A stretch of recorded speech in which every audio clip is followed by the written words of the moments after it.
Hello everyone. As you can see, I've decided to not concern myself with perfection today, as I've let my hair grow imperfectly in disarray to how my inner sound wants it to be. That's right, folks. In what feels like the billionth day of being stuck inside while the world rages on outside, the artist music I had to listen to for this week brought to me a kind of inner peace I hadn't felt in a while. So let's just put away the worries of today with its black boxes that constantly tell you every bad thing that's happening around the world all the time, to let our minds unwind and ponder the infinite. Is it my turn to wish you were lying here? You know, it's funny to look back on these guys' music in an age where literally every rapper is more or less trying to sing now, but there was a moment in time where if you were doing soft-sounding music by hip-hop standards, you were automatically seen as a sellout who was clearly reaching for the crossover pop hit. And with Adrift being the first song by a rap group to hit #1, it's easy to see how their sudden success with a softer, more mainstream palatable sound might have looked. But their music was more inward-looking, and focused a lot on the escapism of one's own imagination. I mean, the songs on that album about, like, flying on ladybugs and shit. Of course, their nerdy proclivities might have shown itself a little too much with these pretentious album titles. I mean, the Bliss album, ... vibrations of love and anger and the ponderance of...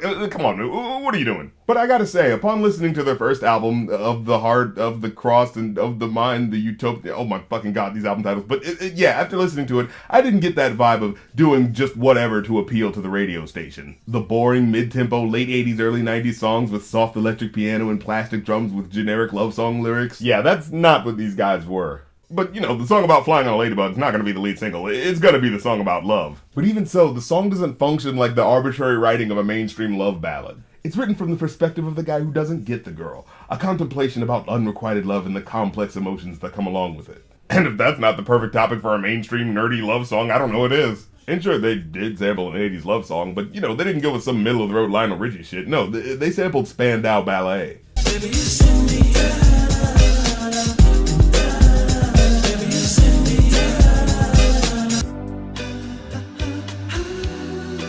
It's already kind of ethereal sounding in and of itself. Like, if you're gonna sample an 80s song, this is the cool one with musical ideas to remix and play off of. And even so, they sampled it in a way that feels like a transformation of the song into a new psychedelic hip-hop context. Like, sure, people were sampling songs back then, but it was mostly to make backbeats to rap over. Not many rappers themselves were actually building on the original melody of a sample with complex new harmonies. And in addition to that, they were really kind of the first black nerd rap group. I mean, yeah, there were lighter fare like De La Soul and Triumph and stuff, but you never got the impression they considered themselves losers who found the world so distressing they had to disappear into fantasy to cope. And sure, his flows may be a bit wonky at times, but he manages these really poetic turns of phrase in this, for lack of a better word, enigmatic tapestry of images that are perpetually complemented by the silky soft beatwork they create. And the daydreamy sample flip they use is just the perfect background for pensive lyrics about a topic so many artists throughout the ages have tried to capture the spirit of, a love unreturned. But he tackles it in this abstract but still enrapturing way. Even how the verse starts is really unique. It functions like it's dropping you in the middle of a scene, like you're looking through the lens of a dimly lit dream sequence in a movie. the camera pens, a cocktail glass, behind a blind of plastic plants. Okay, I'm gonna let that sort of weak rhyming couplet go. Besides, we're in the PM dawn hour, man. What even is rhyme? What is the essence of poetry? Is it about words that sound good together, or words that feel good together, man? Okay, I'll stop. But seriously, the first lyrics really do set you in this cryptic starting point where you're given these disparate establishing shots that subtly clue you into where you might be without really giving a specific location away. I mean, we might be in a cool jazzy nightclub, or we could be in somebody's house, or we could be in a person's house that looks like a cool jazzy nightclub because we're in a dream that often melds details of different locations. I think it's one of those deja vu things, or a dream is trying to tell me something. And as the verse goes on, there's a continuous string of abstract imagery that illustrates a certain unhappiness about the girl he can't have. But even he seems unsure of what the message of the dream ultimately is. He's just taking us along for the ride down the path of all these abstract images in his mind.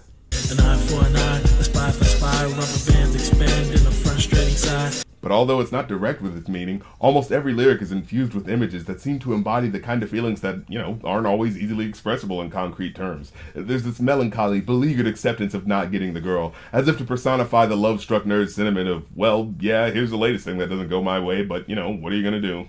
She's just one of those corners of my mind, but I'll have to put her right back with the rest. That's the way it goes, I guess. Even the famous ending lyric carries its lovelorn nerdiness on its sleeve. Dude straight up sounds like he needs to take a puff from his inhaler before readjusting his glasses by pushing up the nose bridge part by his index finger. But whereas a lot of songs about yearning for love have a spiteful bent to them, this one seems to be coming from a sympathetic angle. Throughout the verses, we get splashes of him being interested in knowing her, but ultimately being crestfallen at understanding that deep down he'll never be that guy. Often wonder what makes her work. I guess I'll leave that question to the experts. Oh yeah, and also I'd be remiss if I didn't mention he was probably one of the first guys to do the hashtag rap thing before it really had a name. Assuming that there are some out there, but probably alone, solitaire. And for a technique that's usually clumsily employed, here there seems to be a functional purpose for the disjointed nature of the line. Maybe over a beat not as smooth as this, it probably would have sounded a lot more pretentious, but the sound bed cushions the disconnected delivery so that it kind of adds to the yearning expressiveness he's going for. And it's so fittingly melodramatic when you think about what he's saying. To ruminate on the idea that, though the object of my affection eludes me and dashes my chances of experiencing the bliss of courtship, perhaps it is to ponder that those most experienced with love and have known many lovers in their lifetime are the ones who honestly understand the sick game love ultimately is. And in the depths of their heart of hearts, it is them who all along were truly alone. Solitaire. Like, yeah, it's a bit hammy, but it's in that earnest art school student finally getting out his emotions way that's kinda endearing. Marionette strings are dangerous things. A thought of all the trouble they bring. And again, even though the lyrics are abstract in places, they still communicate a translatable expression of emotions that clue you into his mental turmoil. That his vie for escapism is informed by the rejection he may have received when he maybe tried to take action to control aspects of his life, only to be disappointed with how reality played out. And although the lyrics are ambiguous, one can assume part of the distress came from attempting to win the affections of a girl who wasn't interested. Finds a lady with a fat diamond ring. Then you know I can't remember a damn thing. And in this dream sequence, we're struck with an image that indicates the woman in question is clearly already taken. Like, he doesn't just say a ring, he says a fat diamond ring. So, not only is she taken, but she ain't exactly worrying about going Dutch on meals. And despite the verses feeling like a dream sequence, there still seems to be a confronting of reality in terms of the girl he wants and how much he actually knows about her. She said, but you're probably gonna say I look lovely, but you probably don't think nothing of me. There's this oddly self-aware admission that although he pines for this girl, his infatuation might not actually be that deep. She was right though, I can't lie.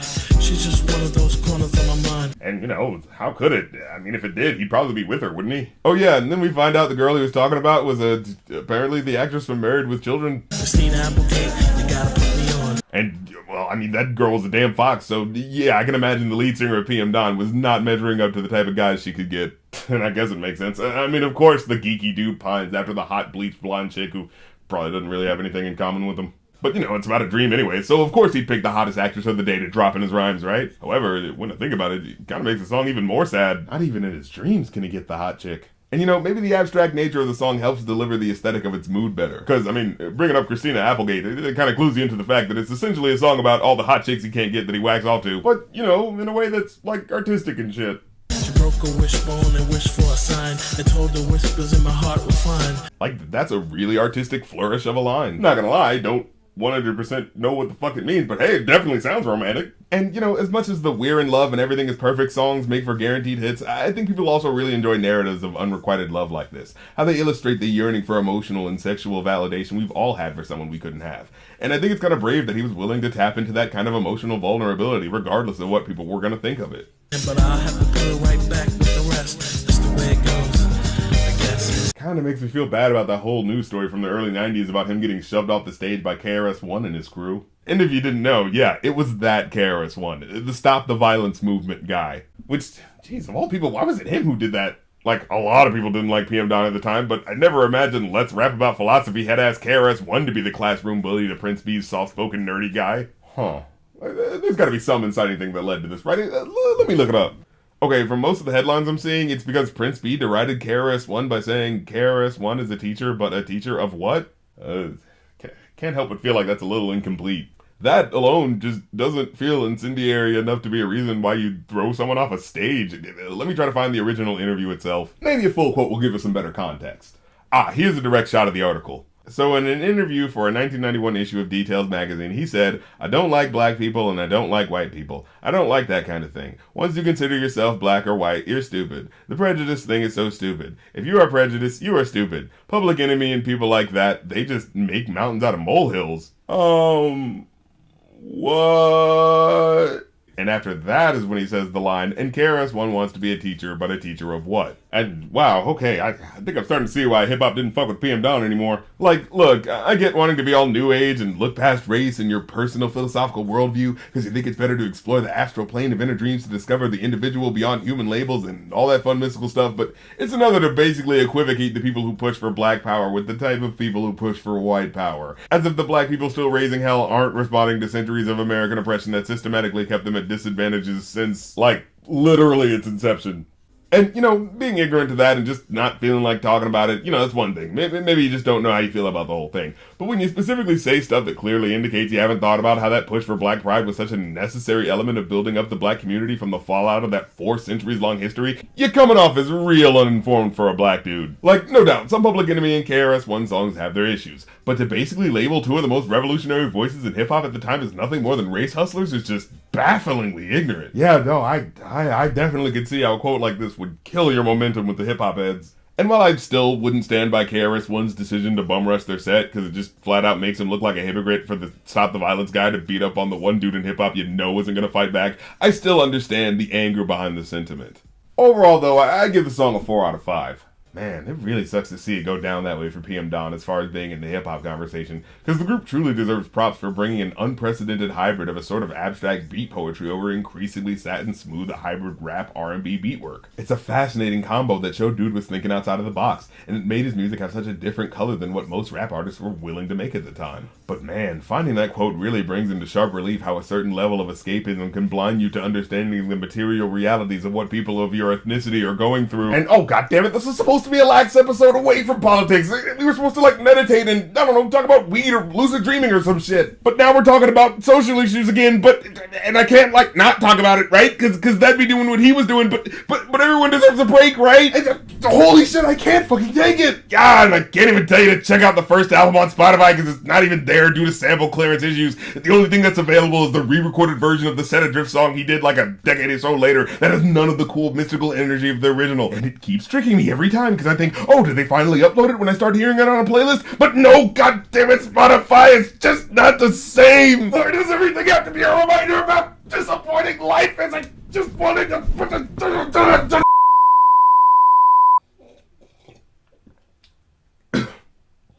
No, I'm good. I just needed a minute. Before I forget, this was a Ko-fi request, by the way. So, thanks to Aaron Dunfree for your request, and if you'd like to request it, well, you know, go to the Ko-fi link. Oh, yeah, no, I'm gonna start working on worst lyrics of 2020 and the best rap songs list, so if you're a patron or you follow me on the social medias, you can respond if you have any bad lyrics or good songs you think I might miss. And hey, look, I know staying informed is important, but I also gotta look out for my own mental health here, so, you know, I'll tune into politics again and, like, maybe... The election may not be decided on November 3rd, thanks to a bunch of overly complicated bullshit we have to deal with. No, I gotta go lay down. So let's talk about Mace. Why y'all got the track so fast? Y'all know I rhyme slow. That's right, folks. We're going to be talking about the monotone wonder himself. The Robin to P. Diddy's Robin to Biggie Smalls' Batman. So back in 1996, Mace was a...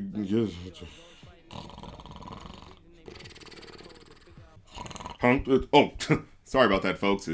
Talking about Mace while Mace's music is playing, it's like boringness compounded. In fact, listening back to his music for this episode really made it clear just how much a rapper like this could have only existed in the late 1990s, when bright, shiny, expensive videos and sampling songs that were already big hits the first time they were made could get you pretty far despite having no real personality. Seriously, you needed a music video to start like this.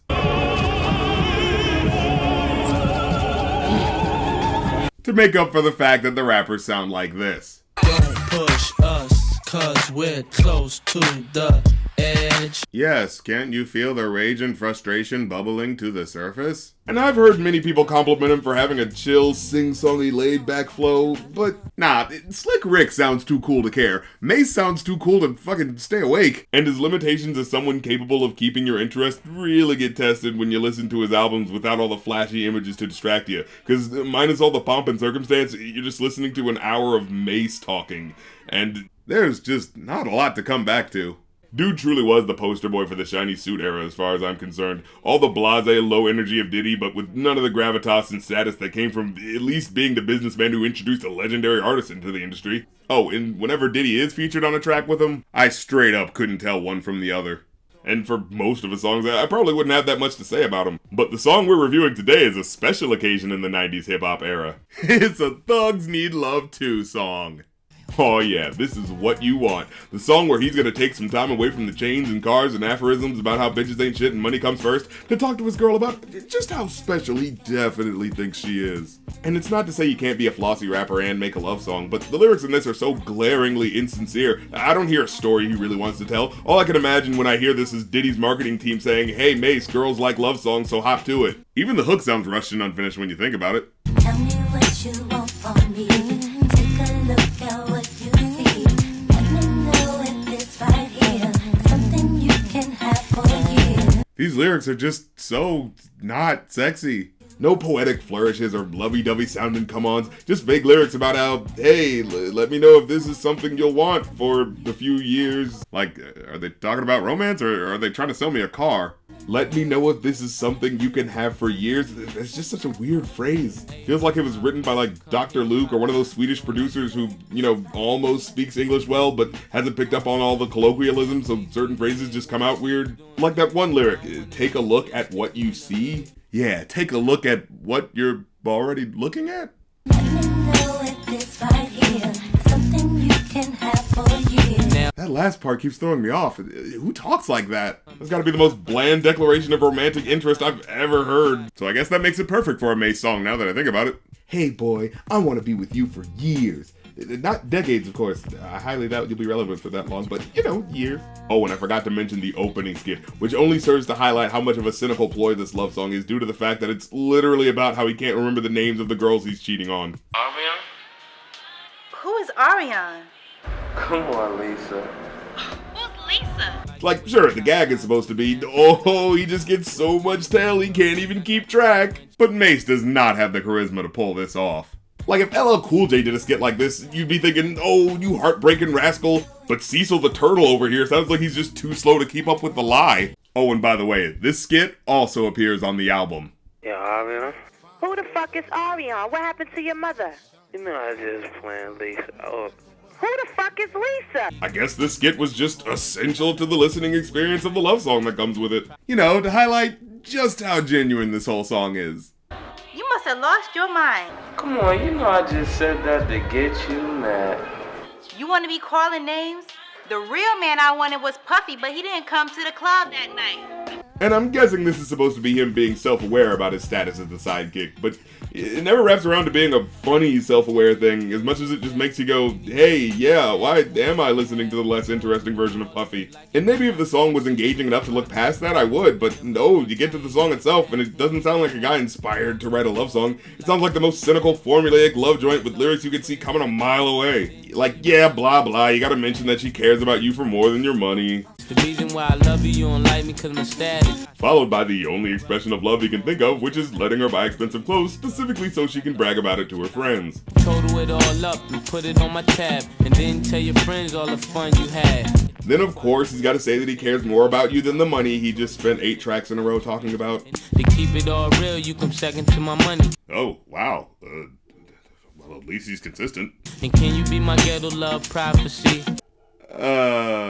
So what you're saying is, I just want to make it abundantly clear that I care infinitely more about money and the ability to get more of it than I will ever care about you. But, you know, that aside, could you pretty please be my ghetto love prophecy? Who the fuck are you fooling with this? Dude can barely keep up the charade of what a calculated, cynical marketing gimmick these types of songs usually are.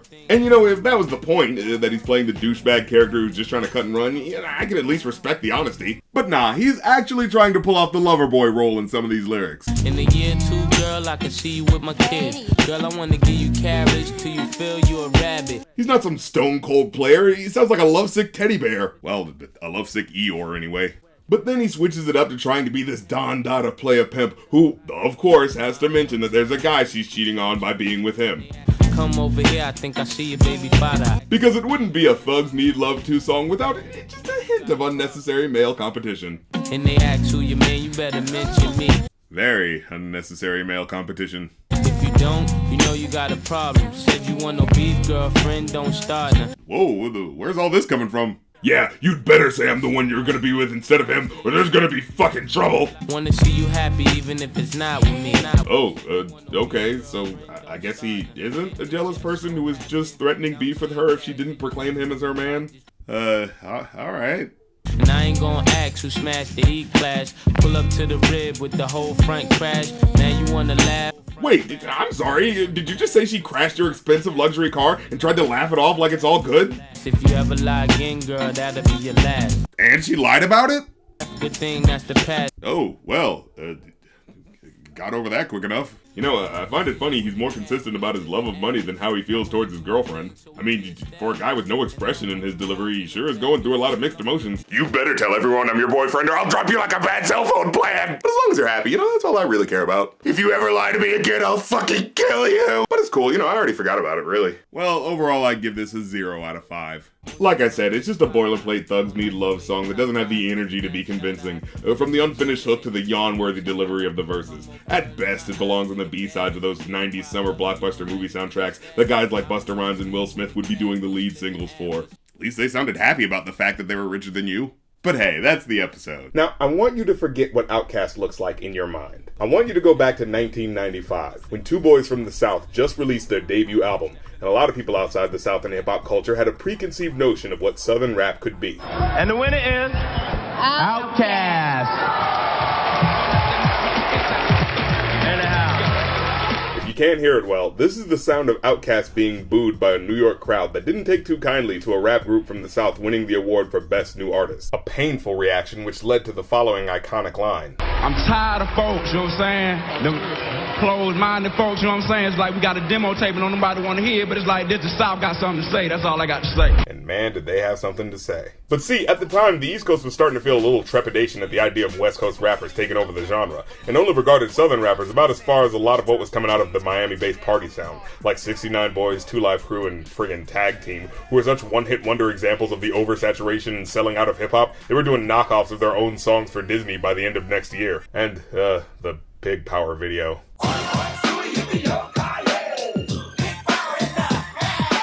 Needless to say, people weren't taking rap from the South very seriously. Hip-hop was considered an East Coast genre that just also happened to strike it off over in Cali, where the big studios are anyway. Sure, Ghetto Boys were an anomaly, but for the most part, if you wanted music with artistic credibility, you were sticking with your Wu-Tang Clans and Mobb Deeps. But then Southern playalistic Cadillac Music came out, and not only did it showcase two Southern artists who spoke in distinctly deep Georgia accents, but they weren't just making club jams. They stood out as rappers who legitimately wanted you to know that they were dope as hell, and also wanted to create jams that carried on the funky tradition of Southern black music's roots. I mean, people were just expecting Southern rap music to sound just hype and simple like this. Give me that donkey butt and them big old legs. I ain't too hard to beg.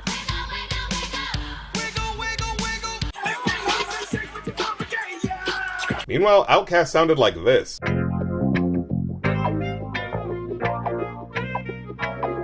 You hear that smooth-ass trumpet line in that intro? How many rappers in the 90s were even remotely starting their songs off like that? And to match, their music also contained deep subject matter and more intricate lyricism than most would expect from Southern rappers. Seriously, listen to the rapping on some of these songs. To the left, to the left, to the right, to the right. Everyone's just sort of shouting like they're in a crowded gym desperately trying to get your attention. But for contrast, listen to Outkast.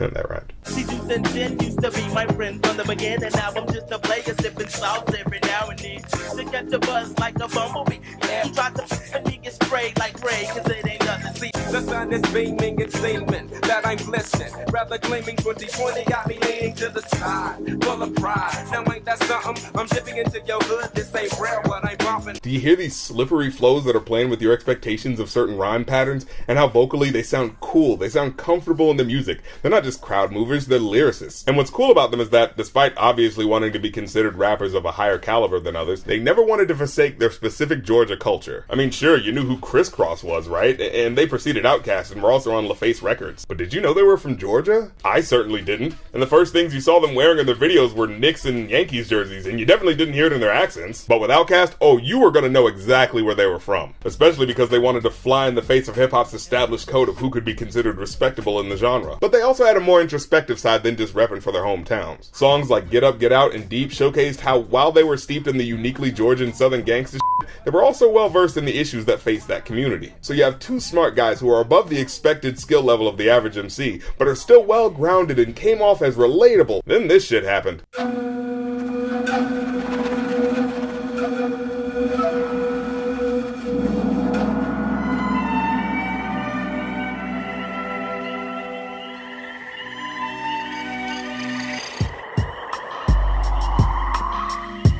Whoa, okay, back up. So we went from 3 music videos in a row showing Outkast as average dudes chilling at house parties, playing pool, leaning on caddies, and now in their first single from their sophomore album, it starts with tribal wind instruments that quickly switches to epic falling violins, while Big Boy and Andre are leading a caravan through a forest, and it's all in a comic book that's alluding to them being aliens, maybe? And I'm giving all this build up to prove a point. They were already ahead of the curve concerning their sound and their abilities as rappers. They could have just given us Southern playalistic Cadillac music too, but they didn't want to do that. These guys had ambition, and apparently after their first album, they had dramatic moments of maturity. Big Boy had his first kid, Andre broke up with his girlfriend of 2 years, and they took a fateful trip to Jamaica, which somehow inspired Andre to stop smoking weed. I don't know how that happened. But either way, these experiences gave them new purpose. That plus more creative control due to their first album being such a success inspired their journey into their sophomore effort, AT Aliens. And like I said, keep in mind, this is what people were expecting Southern rap to sound like.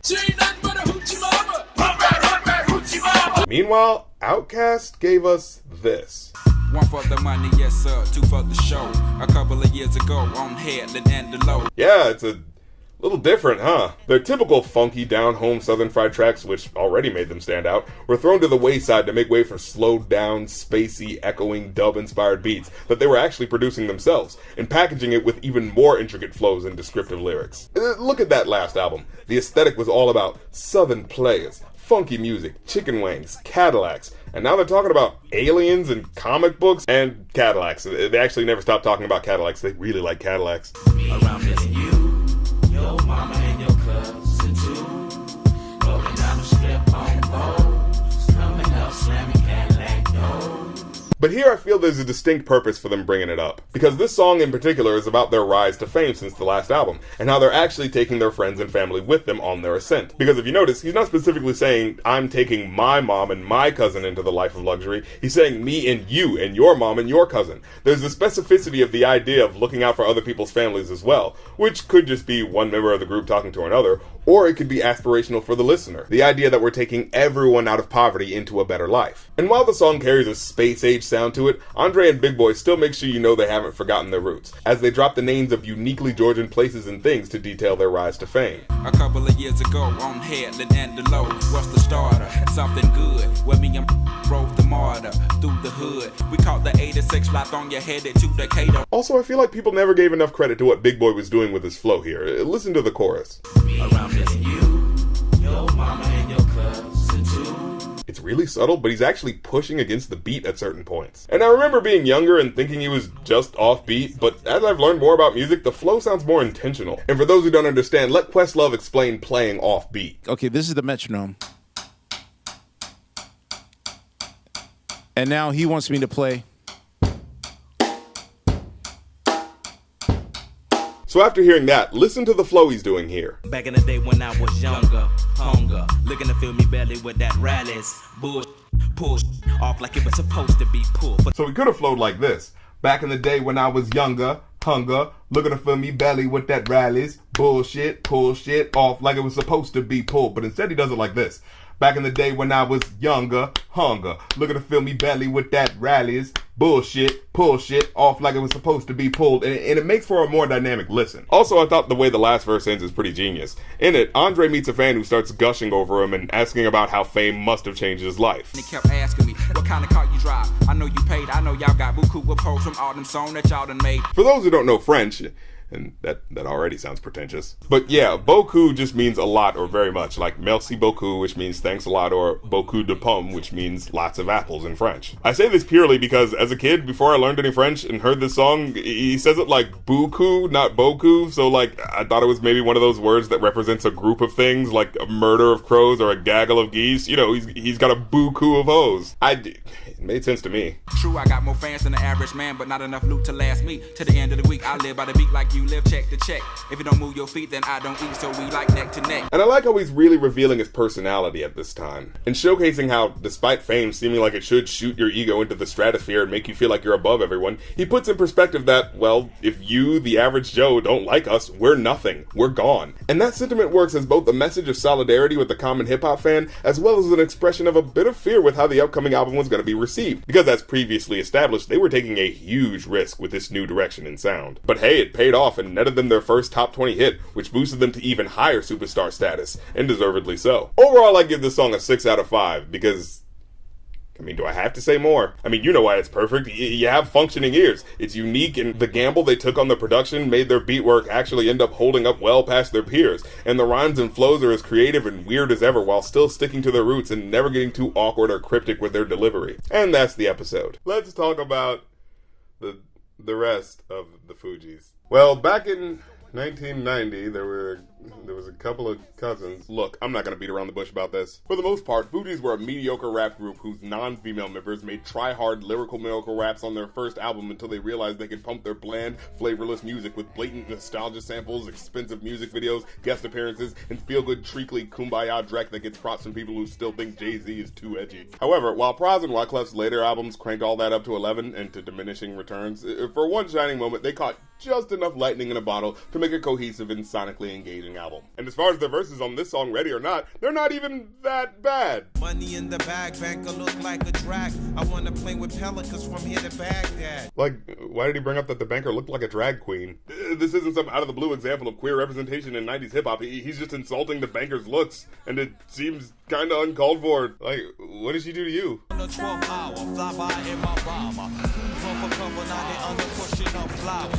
And this is my itching problem with Pras. The way he sticks to one-syllable rhyme schemes is frustrating. Like, yes, in a rhyming dictionary, bomber and flower do rhyme, but the first syllables in those words are so awkwardly different, it makes the flow come out sounding like Pras is a high school student in a poetry class who just found out that technically the only real part of the rhyme that matters is the last syllable, and is exploiting that loophole for dear life. Hope nobody tells him about the suffix ing. Homie would have a field day. I was sleeping, but then I woke up and started walking to the bathroom to do some brushing. Wow. Thanks to this suffix, I can rhyme about my entire day. Hey, I wonder why anyone else hasn't thought of doing this before. I must just really be a smart person. So, as expected, Pras and Wyclef are awkwardly inept rappers, and it looks even more embarrassing that such basic rhymes are being spit over such a cryptic beat and a spectacle of a video. What a video it is. I mean, it's got everything. Explosions, jet skis, submarines. Plot. Then again, expensive music videos for mediocre rappers were like the 90s equivalent of laser light shows for mediocre hair metal bands. So it makes sense that these guys were some of the first ones to do big budget videos like this. But of course it's not all bad. To pick up the lyrical slack is your girl Lauryn Hill. I play my enemies like a game of chess where I rest. No stress if you don't smoke cess. Less. My destinies manifest. There's some cortex and sweats. I make tracks like I'm homeless. See, Lauryn opts for a more complex flow. And while sometimes there aren't as many syllables, the varying points of rhyme feel like threads that her effortless flow needles through. Rap orgies with Porgy and Bess. Wait, what was that bit about the orgies and Porgy and Bess? Oh, okay, see, Rap Genius interprets this as meaning she wants to get a bunch of rappers together to rap over the music of the all-black 20th century opera Porgy and Bess. And, yeah, I mean, fuck it, hey, they made this weird shit work, so I'd at least be willing to give it a chance. And oh yeah, we gotta talk about just how fascinating this song's very existence is. Seriously, who else in 1996 was singing 60s doo-wop over electronic Irish meditation music? That sounds like a joke just saying it out loud. And by the way, for those who don't remember the phenomenon that was Enya, this is a song from her debut album, and it's called Boadicea, which means victorious, and it's about the queen who led a strong resistance against the Roman emperor in 60 AD, but was unfortunately defeated soon after. So the original song is about a group of rebels led by an iconic woman whose story ends in that group's almost immediate destruction. Not that there are any parallels, of course. So let's talk about that other sample. Ready or not, here I come. You can't hide. Gonna find you and keep you happy. So So the original song is about how no matter where you run and hide, he's gonna find you. Which sounds a little stalkerish, but it's 60s doo-wop. Just don't think about it. But on the Fugees version, it's about how no matter how you run and hide, you can't run from our rap styles. You can't run away from these styles I got, oh baby, 'cause I got a lot, oh yeah. It's such a cheesy 90s brag rap sentiment that would work if the beat was in any way aggressive, but instead it's this ominous muted humming that tricks you into thinking the song is going to be way more important than it really is. Because, like, you got Lauryn Hill singing this smoky, passionate vocal line, delivering a message of warning, a foreboding harbinger for the musical powerhouse that is these guys. And originally I chalked the clunky writing up to them finding a sample with a good first couple of lines and they just didn't think about how the rest would work. You know, like the chorus for Juicy by Biggie Smalls, that whole part about giving you good and plenty, that had nothing to do with what the song was about. But hey, the first two lines were good, so let's use it. But whenever I heard this song, these lines always particularly stood out to me. Because here's how both those lines go in the original. Gonna find you and keep you back. Gonna love you and make you love me. But she doesn't just repeat those words, which would make an awkward disconnect between the original lyrics and the remix. No, she in fact replaces the original words with lyrics that sound even more desperate when you think about it. Gonna find you and make you want me. I mean, why would a song that at first sounds like they're issuing an intimidating threat then have a lyric about making you want them? That's not very threatening. And, well, according to his memoirs, Wyclef confessed that he knew she was secretly singing about him and the private relationship they had while he was married to another woman. So now that I think about it, the brag rap stuff is the aspect of the song that sounds awkward, to the point where the whole breakdown part about how your whole crew is gonna know about it feels more like a personal relationship lyric than I think they were expecting. You can't run away, even if you lived at 5281 on Lexington Avenue. Hey, that's my address. And at first I thought, okay, it's just a brag rap song, whatever. But then you realize a lot of the time they're not even really bragging. Wyclef's in a state of sleep thinking about the robbery that I did last week. Why is he talking like that? If I could rule the world, everyone would have a gun in the ghetto, of course, when get the up and on their horse. So your ideal world would involve giving everyone a gun and a horse and making them live in the poorest parts of the city? Wow, if those are his economic policies. No wonder his presidential campaign in Haiti didn't go so well. And yes, that actually did happen. I refugee from Guantanamo Bay. Wait, you guys were escaping from Guantanamo Bay? I feel like that point should have come up a little sooner. Well, anyways, I give the song a 4 out of 5. Wyclef's sampling choices here are incredible. Lauryn Hill's singing is inspired. And Praz's verse wasn't the worst verse he's ever made, so, you know, he did his part too. Well, that's the episode. So, let's talk about bragging in hip-hop. Now, as we all know, the genre as a whole was rooted in rap battles, which are all about building up how awesome you are and how whack the other person is. So, as far as rap was concerned in the early 90s, there wasn't a ton of room for vulnerability. Sure, hip-hop has always been rooted in struggle, and there were always songs where rappers would talk about their problems in relation to an unfair system that he and people like him had to live under. But, you know, they still wanted you to think they were cool. Like, let's not get it twisted, even the socially conscious Public Enemy and KRS-One type rappers still wanted you to think they were badasses for bucking the status quo and giving you the harsh truth. And for rappers who do detail their struggle, it's usually portrayed in a pretty serious way, or at least in a way that shows how they pride themselves in their resilience in getting over their shortcomings in life. But absolutely none of that bravado was present on Skee-Lo's I Wish, his smash hit song from 1995.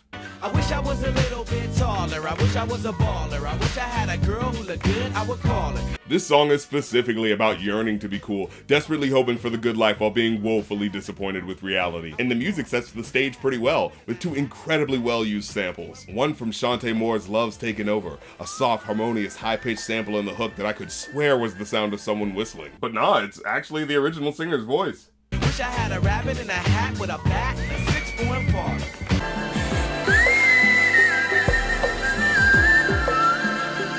And the way it's used here to function like a carefree whistling sound, it invokes that sort of lazy Sunday, sitting on the dock of the bay type feeling. It really helps make the song sound like a daydream, as the rapper imagines a radio station he can call where all his wishes would be granted. And the other song is from a sample called Spinnin' by Bernard Wright. Hey, this is radio station WSKEE.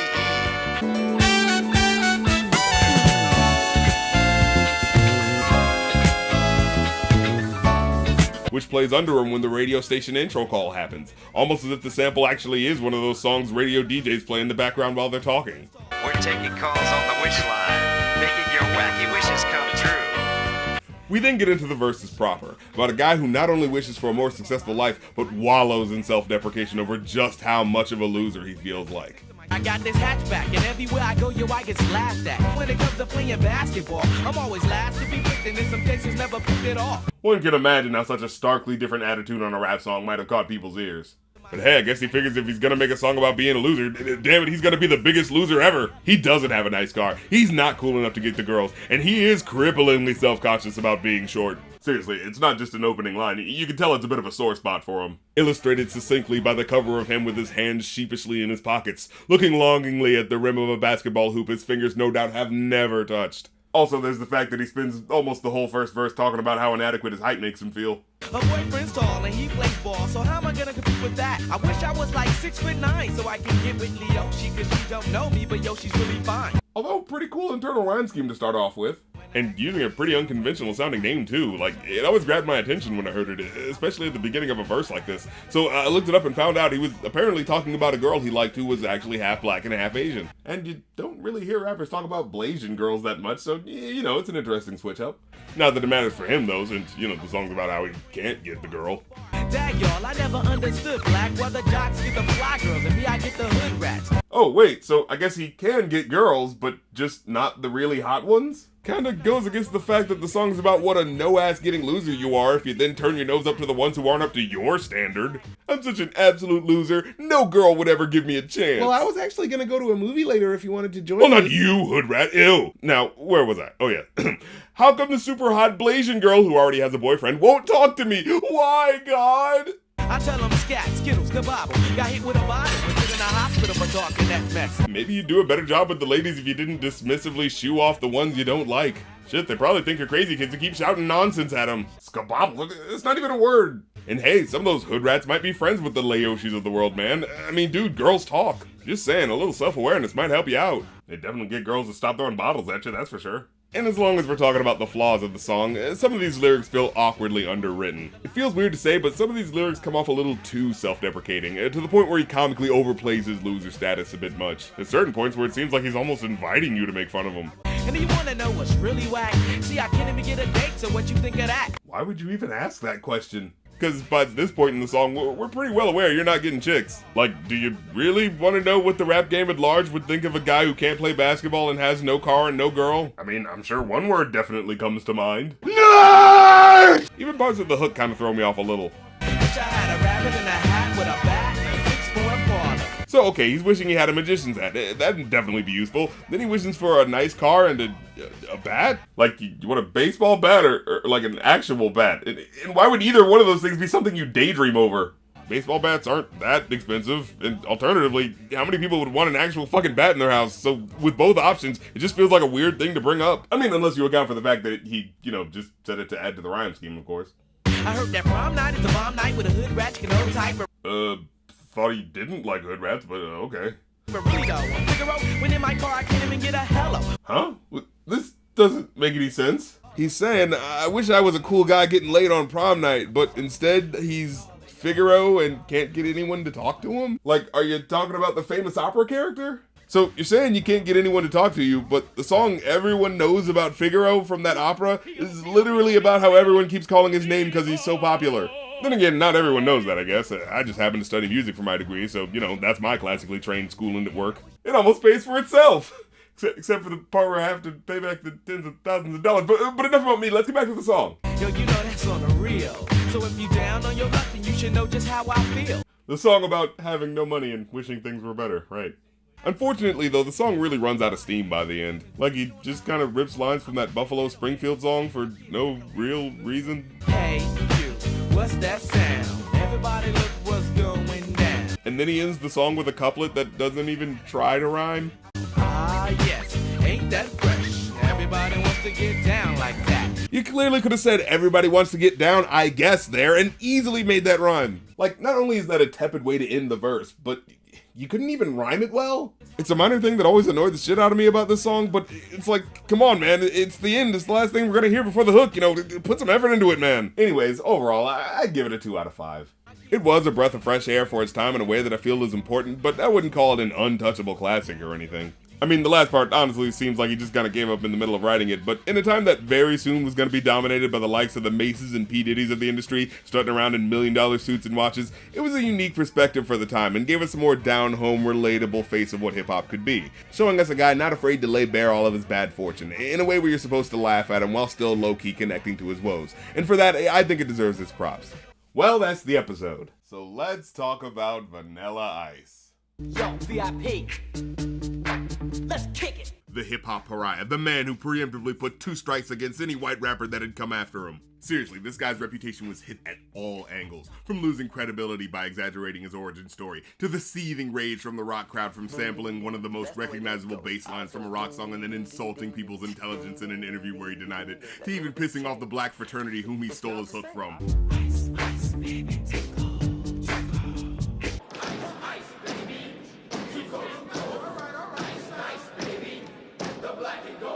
But even despite those blows to his credibility, it's fairly easy to see how the gangster rap aesthetic taking over hip-hop assisted in making him look even cheesier by comparison over the years. What with Vanilla Ice looking like a pretty boy rocking the bright clothes with the hype dancing and the exaggerated haircuts, and the song that's virtually got no cursing in it, unless the word damn is too much for your local radio station. But for clarity, dude was actually a bit of a street punk. He wasn't in any notorious gangs as far as I can tell, but he definitely hung out with a bunch of knuckleheads who went around causing trouble. But once reporters started pointing out certain exaggerations in his autobiography that came out so soon after his rise to fame, it only gave credence to the idea that the first white guy in hip-hop was being puffed up to be a little cooler than he actually was. And the exposing of that veneer as even slightly false, in conjunction with his music, which already came off as lightweight hip-hop at best, it just spiraled into making him look more fraudulent to a general public who was already primed to hate on him for what felt like his previous disrespect of rock and black culture through the creation of his big hit song. But with all that necessary preamble out of the way, as a critic of music, I want to try to view the song as objectively as possible. So, minus the swirling media controversy that was his existence in the early 90s, my question is the song an enjoyable piece on its own? Well, let's get into it. Now, before the big hit, he used to pal around with his partner in rhyme, whose nickname was Chocolate, cause, get it? The vanilla and chocolate, you get it. Anyways, he was the one who helped him record the song, and also was the one who led him into black dance clubs, where he first wowed people with his steps. And to be fair, the guy's a pretty good dancer. You can still find concert footage of him nailing those New Jack Swing moves. And when you watch the beginning of the music video, you can tell there was an effort to obscure his ethnicity at first, so you could focus on the fact that he's a good dancer. And then, whoa, what? A white guy dancing well? Well, you got me hooked. However, the song Ice Ice Baby isn't about him being a good dancer, no. It's about how Vanilla Ice is on some gangsta shit. Shade with the gauge and vanilla with the 9. Yeah, with how much of a joke novelty this song has become, it's odd to think this was supposed to be him showcasing how hardcore he is. Gunshots ranged out like a bell. I grabbed my 9, all I heard was shells falling. And I think it particularly caught me off guard because so many of the lyrics in the song are these light battle rap bars that are paired with this amateur wonky flow, and it just knocks the cool out of his step. And once I noticed that appeal to the harder edge in the second verse, it soured the song a bit for me, because at the end of the day, he doesn't pull off that aesthetic. His flow and his voice just don't do him any favors, and they make him come off like a first-time rapper trying to seem more badass than he actually is. Watch my Pumps and a Bump episode about MC Hammer if you want another example of how being a legit hardcore dude people shouldn't fuck with and actually making people believe you on wax are just two different things. But yeah, with such a smooth, low-key sample like this with the added little electric bass in there, you need someone who matches that energy, who can sound just as cool and smooth as the beat he's rapping over. And Vanilla Ice is just not that guy. Burning them, being quick and nimble. I go crazy when I hear a cymbal and a hi-hat. The block was dead, yo, so I continue to A1A. The girl is on standby, waiting just to say hi. Did you stop? No, I just drove by, kept on. And also, when you get down to it, the gangster rap verse is just kind of an underwhelming story. Like, first off, wait, there was a bunch of really cute girls who just couldn't wait to talk to you? Oh, but the Iceman's too cool to stop and chat? That's right, ladies, he's got no time. He's gotta hit the next block where nothing is happening. I bust a left and I'm heading to the next block. The block was dead, yo. But then he decides to hit the main road of Miami's nightlife to get into some action. So I continue to A1A. Girls were hot, wearing less than bikinis. So yeah, he hits up a hot spot in the city so he can mac on all the fly honeys, like the ones he just passed for no reason. He then gets into a confrontation with a bunch of coke addicts who end up causing a shootout. Ready for the chumps on the wall. The chumps acting ill because they're full of 8-ball. A shootout he could have avoided if he would have just stayed and talked to those chicks, but whatever. However, the story's not about him busting heads like a badass or anything. It's about him running away from the shootout. Jumped in my car, slammed on the gas, bumper to bumper, the avenue's packed. I'm trying to get away before so the jack is jack. Which makes sense, of course, but, you know, even in the hardcore fantasy scenario he made up, he still doesn't even do anything. Police on the scene, you know what I mean? They pass me up, can run it all. I don't mean if there was a problem, yo, I'll solve it. Check out the hook while my DJ revolves. So basically, you heard gunshots, ran like hell, and then when you might have had a situation where you had to confront the police, they passed you by because they didn't perceive you as a real threat? Oh man, if there's one thing that's gangsta, it's laying out how your white privilege has explicitly kept you out of trouble. How are these final lines related? You didn't solve anything, you just ran for your life like everyone else. But hey, it's not all awful. There are some good lyrics in there every now and then. Turn off the lights and I'll glow. To the extreme, I rock a mic like a vandal. Light up a stage and wax a chump like a candle. I'm going to dare go against the grain of universally clowning on this song to say, you know, for 1990, those lines aren't too bad. I mean, there's that little part before the beat comes back in where you can kind of tell dude was a hair off beat, but you know, he's got the multi-syllabic flow, imagery, wordplay about rocking the mic like a criminal who destroys things, and the next lyric about waxing a chump like a candle, with wax being common slang at the time for literally or metaphorically kicking someone's ass. I mean, for 1990, that's a solid enough couplet. I'm killing your brain like a poisonous mushroom, deadly. When I play a dope melody, anything less than the best is a felony. And here he's saying it feels like a crime for him to give you anything less than the absolute best he has to offer, you know, and serviceable brag rap stuff. Of course, by that admission, dude should definitely be serving some time for some of these whack rhymes and stilted flows. I mean, some of these phrases just sound off, like he's just not using the right word or something. Something grabs a hold of me tightly, flow like a harpoon daily and nightly. Flow like a harpoon? So the flow of a harpoon is apparently like his flow on the beat, so I guess it's awkwardly executed and it frequently misses its target. I mean, esoterically, there's like a general flow to the throw of a harpoon, but it's not daily and nightly, you just do it one time. Like, I've never heard the motion of a harpoon described as a flow before, unless it's like a discarded harpoon aimlessly flowing over the ocean's surface, but it's not particularly compelling imagery for the badass rapper he's trying to be. Yo, man, let's get out of here. Word to your mother. Yeah, and this line. Like, I've never heard anyone say word to your mother when saying that phrase. The phrase is word to the mother, like a reference to Africa, you know, the motherland, or just word to mother, as in, hey, this statement I said was so true, I'd put that on my own mother. So saying word to your mother makes no sense. There's no reason why your words are bonding if you're swearing on someone else's mom. It's just in this odd spot where you're not sure if he's like doing a white boy flip on the phrase to turn it into a weirdly random insult, or if he's just like accidentally exposing how not down with black people he is by not knowing how to properly say the phrase. Alright, stop. Collaborate and listen. Collaborate? What do we need to collaborate for? You're the one making the song. It's like he was trying to find the word for people coming together, but the original word he wanted didn't fit the flow, so he just like picked another word from the thesaurus that sounded better. Like, maybe he meant to say congregate there? Yeah, that's a word that pretty directly means to come together. Alright, stop. Congregate and list. Yeah, no, that totally doesn't work. You need an extra syllable in there. Okay, I'll give him that one. Overall, though, I'd give this one a 2 out of 5. It's not that bad of a song, but its deficiencies are so nakedly on display, it's pretty easy to see why it isn't remembered fondly. His flow is so tepid and jerky at times, and when you have a track like this with such minimal production, those mistakes are just way more noticeable on a song that's supposed to be about a cool guy who should probably be cool enough to know how to actually stay on beat. At the end of the day, it was a slightly below average song that got pushed to the forefront of hip-hop by the demands of a racially biased market that wanted an unchallenging, safe version of this emerging but intimidating black genre, at a time when way more talented black artists were still clawing to be seen. And while, like I said, the music itself is not as awful as its legacy would suggest, the track on its own just doesn't do enough to be worth breaking out of the novelty bubble it got placed in. Of course, people these days always assume Ice was a one-hit wonder, but he actually had another top 10 hit. After Ice Ice Baby did really well, he re-released the A side of that song, which was... Man, listening to this song really solidified just how much of a gimmick his whiteness was being played up as. Like, that's 2 classic rock samples you use to make songs specifically pointing out that you're white, dude. Like, come on. Also, on the first version of the song he made, Homeboy was talking a little reckless. The girl, they say they love me, and that is okay, and I can dance better than any kid or play. Fucking, excuse me, did the Iceman really just come for Kid and Play just now? Son, those guys dance and rap better than you, and they made a better movie than you did. Making this bullshit out my face. So let's talk about Del the Funky Homosapien. Psychic among them possess you with wonder. For those that may not know, he was the rapping Blue Ghost from the infamous early Gorillaz music videos, which is how I first got into him as a kid. In fact, I remember thinking since he was on 2 singles from the album, I thought he was an official member of the band. But nah, his origins actually go way back to the early 90s Bay Area scene.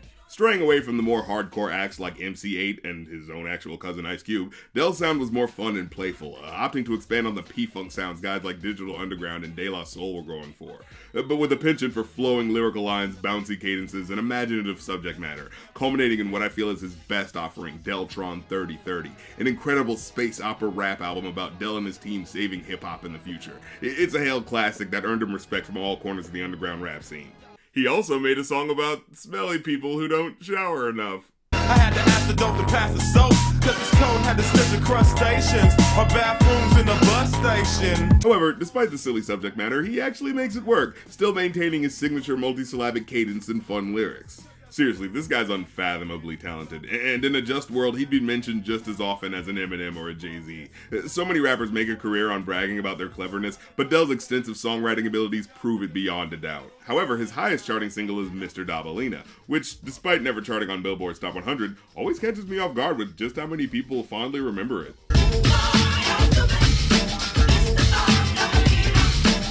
And while nothing on his 1991 album Wish My Brother Was Here matches the maturity and creativity of later albums like 3030, it is cool to see an artist more conventional sounding older material that has the seed of that unique flair they were still developing. Like with this song, it's a topic most rappers make songs about. Other people ripping you off because of just how damn cool you are! And sure, it's couched in a comfortable Parliament and James Brown sample, as is pretty much expected of a guy from his time and area.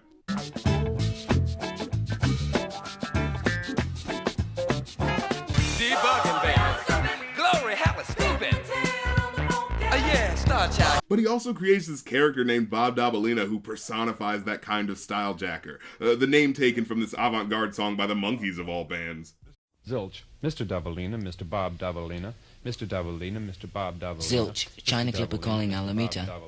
China Clipper calling Alameda. Zilch. Apparently, the original song, Zilch, is just the band repeating a bunch of random phrases they heard while touring. And at one point when they were at an airport, they overheard someone on an intercom paging a guy named Bob Dabalina. And through the wonder of music magic, who'd have guessed that some random guy's name overheard in an airport would be used 23 years later as an insult for corny copycats? Seems kinda unfair. I mean, who knows? Maybe Bob Dabalina was a cool guy. Usually people have to earn having their name turned into an insult, by doing something bad or embarrassing that gets referenced by people using your name whenever they do something similar to what you did. All this guy did was have a semi-interesting name. Now, to be fair, it does kind of sound like a generic name for a milquetoast guy, especially with how flatly it's being said in the song. Mr. Dabalina, Mr. Bob Dabalina, Mr. Dabalina, Mr. Bob Dabalina. In fact, I always thought it was supposed to be a stand-in for some corporate middleman who doesn't really respect hip-hop culture, but just wants to leech off of its money-making potential. But when I listen to the verses, it sounds like something else. The style of apparel you adopted, you used to make fun of, but now you wanna rock it, because I know I'm not paranoid. When I say I saw you trying to mock me, now you and your crew are on a mission trying to hawk me. That doesn't sound like a corporate stooge looking for a payday. It sounds more like some upper-class suburban high school kids who listened to too many songs by Del's cousin and wanted to be down too. The little two-timer resembles Aunt Jemima with jeans and a dirty white hoodie. Although, with the amount of times he keeps using the word fraudulent, it kind of makes me wish someone had given the guy a thesaurus. You really make me sick with your fraudulent behavior. Friends could be fraudulent, your fraudulent foes. Fraudulent foe with the strength of Hercules. Was he trying to make fraudulent foes a thing? Well, doesn't exactly roll off the tongue. Also, I thought it was just a general term for copycats pretending to be black, but then he adds a weirdly personal detail to it. First he was my money grip, then he stole my honey dip. Mr. Dabalina is a serpent. So he's referring to a real friend of his who took care of his finances, but then apparently stole his girlfriend? Damn, this guy really is trying to jack everything from you. And then there's an Addams Family reference for some reason. So I would suggest that you try to impress Uncle Fester Dabalina. Like, what? Was that a phrase back then? Did people say, go impress Uncle Fester when they wanted to dismiss you in the early 90s? Now, I've seen it said on Genius that it's supposed to be a reference to another one of his songs where he's rapping about sellouts. Go take your place beside Uncle Fester, because you are an Uncle too, you are an Uncle Tom. But that feels like a bit of a stretch. I think he probably saw an ad for that Addams Family movie that came out that year and it was just on his mind. The style of dress is not the key, Dabalina. He then ends by saying hip-hop culture isn't just the aesthetic. It's about the heart and soul of the creators and what they're trying to say in their message. It's all in the mind and the heart, so you should start by remembering you gotta pay a fee, Dabalina. But if you're gonna rip off our shit, at least pay us for it. Overall, I give this a 4 out of 5. It's definitely a little dated sound-wise, and some of the writing choices are kinda silly, but there's still a lot of charm and personality to help it stand out on its own. However, speaking as a fan, I have to say though, I much more enjoy the material he put out after this, lyrically as well as musically. So let's talk about celebrities getting together to sing songs to us while they live far away from the consequences and in no way actually contribute to the solution. Cue the topical reference clip! Imagine there's no heaven. Seriously, let's get this out of the way now. Most charity songs, or whatever the hell Gal Gadot is trying to accomplish, are mostly done by a bunch of rich musicians who care more about the PR they'll get than actually helping people. And the songs themselves, when they aren't badly sung covers, are usually lifeless, condescending, and annoyingly sappy. But when it comes to hip-hop, especially in the late 80s, early 90s, it was a different story. The reason why rappers like KRS-One got a whole bunch of celebrities together was because of something that directly related to what was happening to them. After the death of a young fan at a Public Enemy / Boogie Down Productions concert due to a couple of thieves in the crowd robbing people and turning the concert into a riot, plus KRS-One losing his own producer Scott LaRock to street violence while he was trying to squash it, KRS-One decided to team up with a bunch of his friends on the East Coast to not only clear hip-hop's name to a mainstream media all too ready to mischaracterize the genre as the reason black violence was happening at the time, but to also speak directly to the community on a main stage about its ills in a relatable way. So they created the Stop the Violence collaboration track Self-Destruction to make a statement that hip-hop and modern black culture was more than the sensationalized depiction people were seeing in the media, that rap music could move butts as well as move minds. And in 1990, the following year, the West Coast made their version of that. However, it actually wasn't inspired by a cynical sense of one-upsmanship the East and West had been having since the beginning, despite how it may have come off. I mean, you look at the East Coast song and they make it clear in the titles, stop the violence because you're headed for self-destruction. Meanwhile, the West Coast version specifically wants to remind you that they're from the West Coast and are indeed all stars. They don't give a shit who you actually remember, damn it, they're all stars!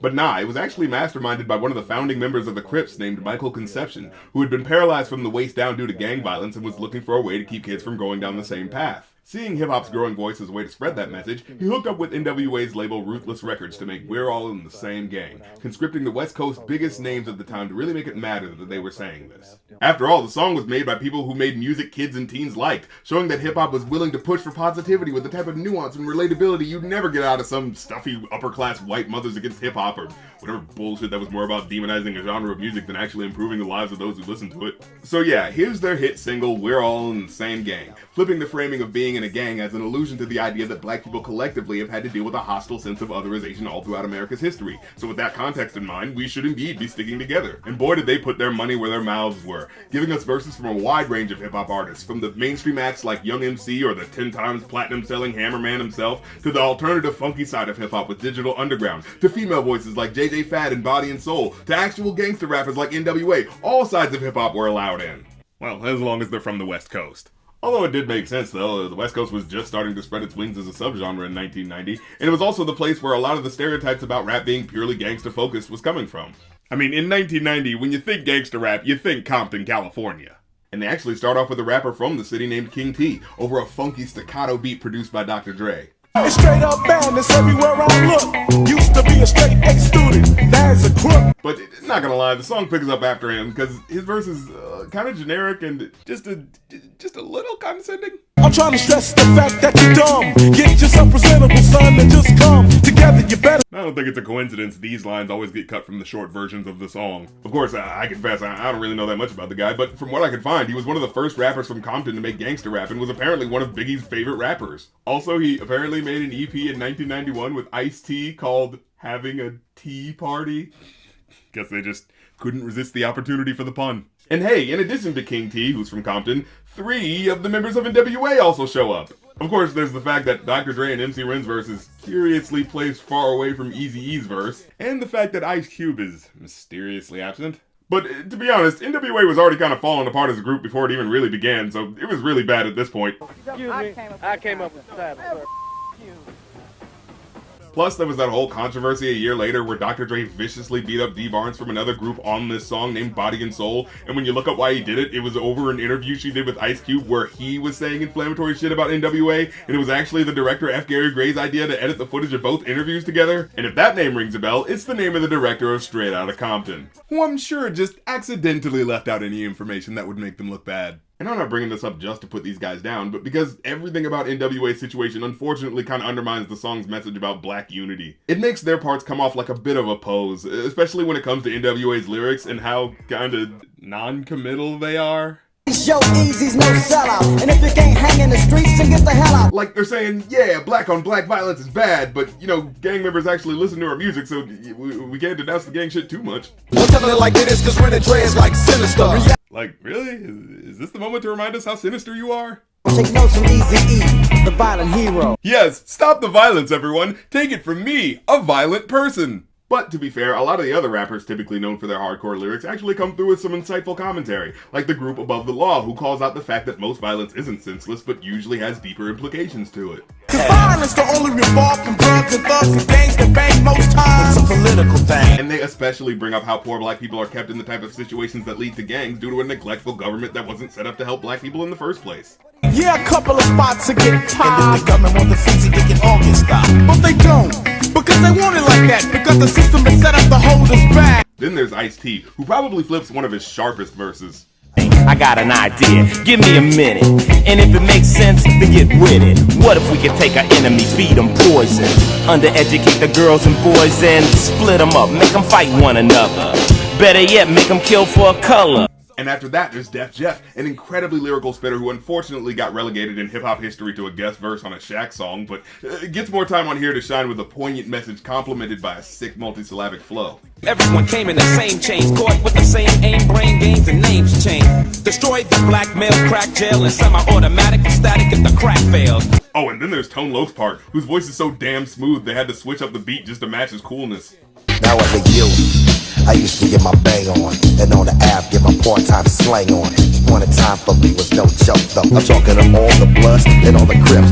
Throw down your rag and get on the right track, man. It's time to fight tonight and be a black man. And then most unexpectedly, MC Hammer actually comes through with a storytelling rap about how ego and alcohol lead to tragedy, utilizing one of the tightest flows I've ever heard him use. All the homies getting blind in an 8-ball line. Now on this tip, they started running every lip. Hit the block about 12 on the tick. The windows went down and the nines went click. And I'd be remiss if I didn't mention Michelle, Dr. Dre's girlfriend, who handles the hook. Don't you know we got to put our heads together? Make the change, cause we're all in the same game. And it always threw me off that the person singing and the person talking are actually the same person. We got to put our heads together. Make the change, cause we're all in the same game. How does this woman sing like Aretha Franklin but talk like a toddler? It's like cartoon logic. It doesn't make any sense. But speaking of people who use different voices, of course I've got to end by mentioning Digital Underground, who come through with my favorite verse of them all. I'm in a rage. Oh yeah? Yo, why is that, G? Of the racists, they say we act like rats in a cage. I tried to argue, but check it. Every night in the news, we prove them suckers right, and I got the blues. He evokes the imagery of lynching and white supremacists in a darkly comedic way to push home the point about how black-on-black violence accomplishes a racist institution's job for them. Yo, till you work for the Klan? Do what you like. Unless you like gang banging. Let's see how many brothers leave us hanging. Oof, quite the double entendre. Unfortunately, there's a lot of short versions out there that randomly cut out verses and lyrics, so if you can find the 7-minute version, definitely go for that one, because it's frustrating to hear some of the better verses getting cut off in the middle of them making a good point about something. But overall, you know, I'd give it a 5 out of 5. Yes, the NWA verses are kind of awkward, and when put in perspective of how they acted in real life, it takes some of the luster away from their contribution. But they are half kind of responsible for making the collab in the first place, and they honestly don't do enough to detract on their own from everyone else.